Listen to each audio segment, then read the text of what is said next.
జై శ్రీమన్నారాయణ. పరిపప్రచ్ఛ. తండ్రి అనుమతి లేకుండా కూతురు వివాహమాడితే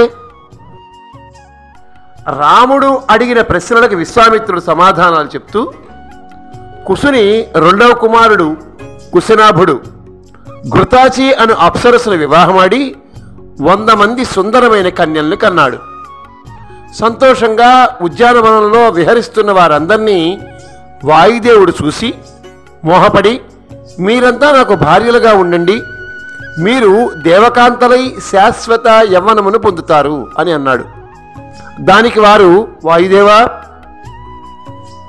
నీవు సర్వభూతములలో సంచరించేవాడవు, మమ్మలను అవమానపరచకు.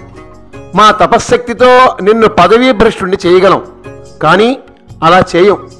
ఎందుకంటే మా తండ్రి అనుమతి లేకుండా వివాహమాడే క్షుద్ర స్వభావులం కాం. అటువంటి పాడుకాలం మాకు రాకుండా ఉండుగాక. పితాహి ప్రభురస్మాకం దైవతం పరమం హిన యస్యనో దాస్యతి పిత సనో భర్త భవిష్యతి. మాకు మా తండ్రే ప్రభు, పరదైవతము. మా తండ్రి మమ్మలను ఎవరికి వసంగితే వారే మాకు భర్త కాగలడు అని అన్నారు.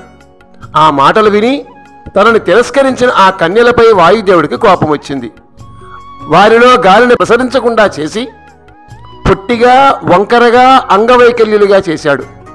వారంతా భయముతో తండ్రి వద్దకు వచ్చి కంటనీరు పెడుతూ నేలపడ్డారు. కుశనాభుడు ఏమైంది అని కుమార్తెలను ప్రశ్నించి సమాధానం కోసం ఎదురు చూస్తున్నాడు. జై శ్రీమన్నారాయణ.